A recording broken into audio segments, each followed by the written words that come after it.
Critter Protectors, Mr. Jim here, and welcome to Kids Animal Stories, a place where there's always a mystery and adventure around every single corner. If you love critters of all shapes and sizes, I need you on our Critter Protector team.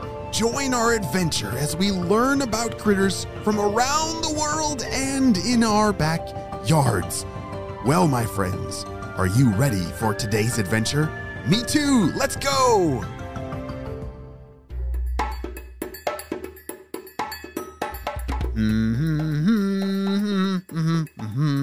The oily clan is on the run.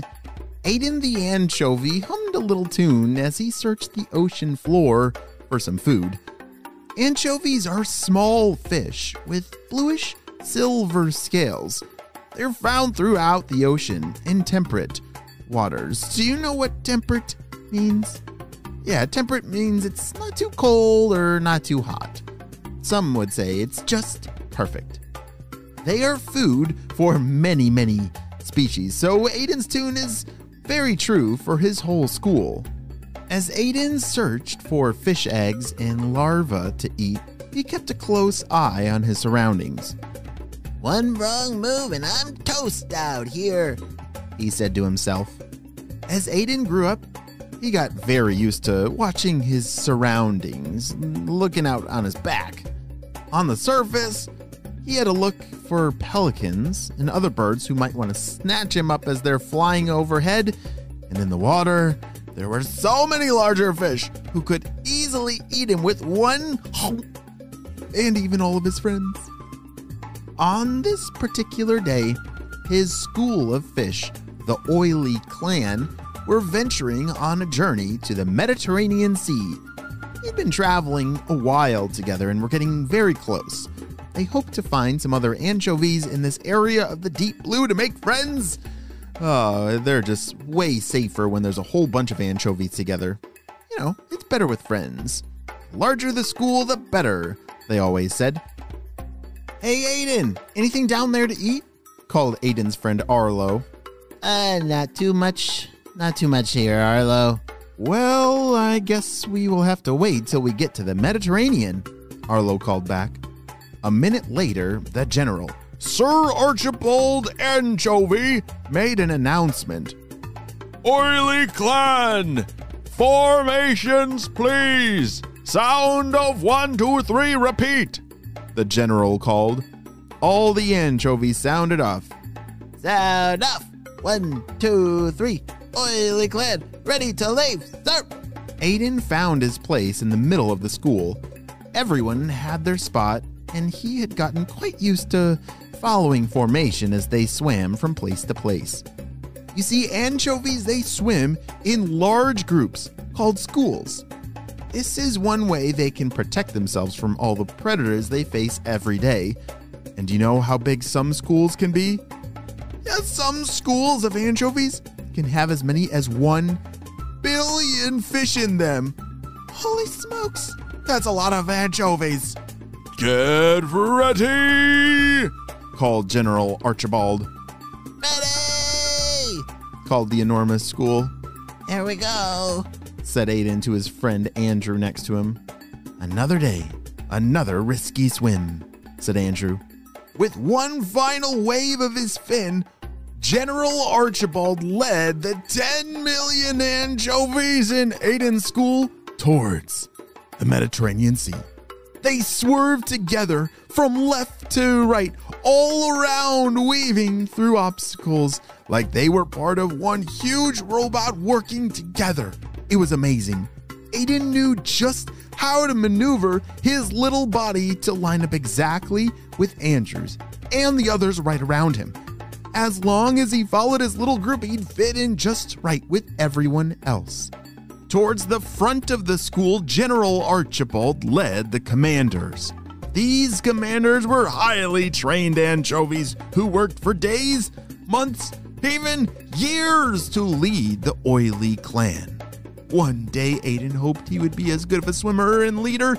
Maybe he could even be a commander himself. As the school approached a large cargo ship, they were motioned to the left side of it. And like every day, they came to their first obstacle, a pod of dolphins. "Dolphins, formation 1!" called General Archibald. This meant the entire school was supposed to veer towards the closest structure to hide behind. In this case, it was the cargo ship.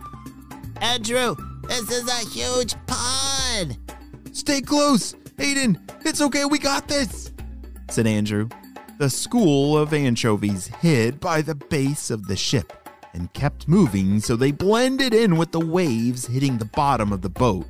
The pod of dolphins tried to swim up towards their school, but the cargo ship was too dangerous for them to approach, and they quickly moved on. "Phew.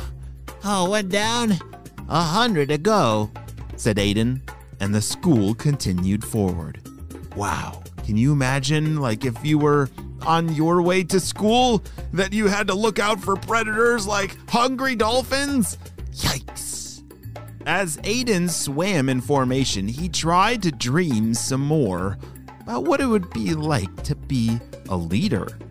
He loved the idea of having an important job, but then again, encountering the dolphin pod, yikes, he was kind of happy that all he had to do was blend in.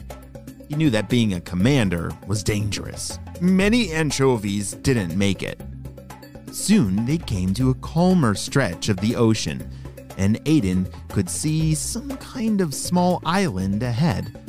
He thought maybe they'd stop there for lunch, or at least a small break.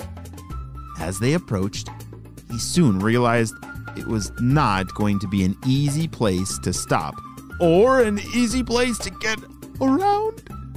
Ahead of them was a very large flock of pelicans. Oh no, an anchovy's worst nightmare.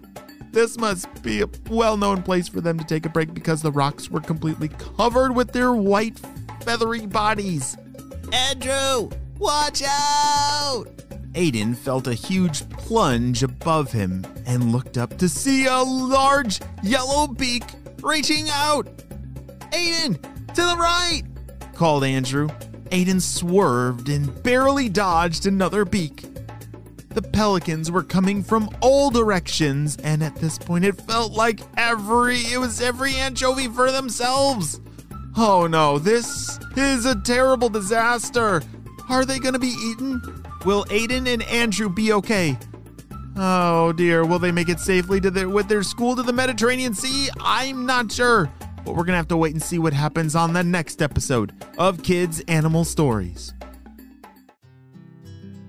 Hey, great job. You listened all the way to the end. And right now I need to make sure that you have smashed the follow button. Yeah, that plus sign or it says follow, because we do a ton of critter adventures and you don't want to miss any of them. So by hitting that follow button, it makes sure that all those stories get saved for you.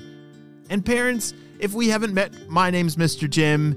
I live in South Carolina with my family, my wife and 3 kids, and we just love stories so much. We also love critters. That's kind of what we do. Every day, all day, we're always looking for some critters outside to learn about.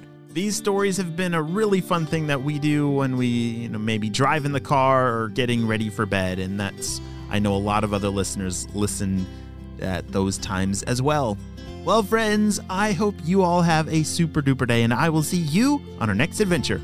Bye!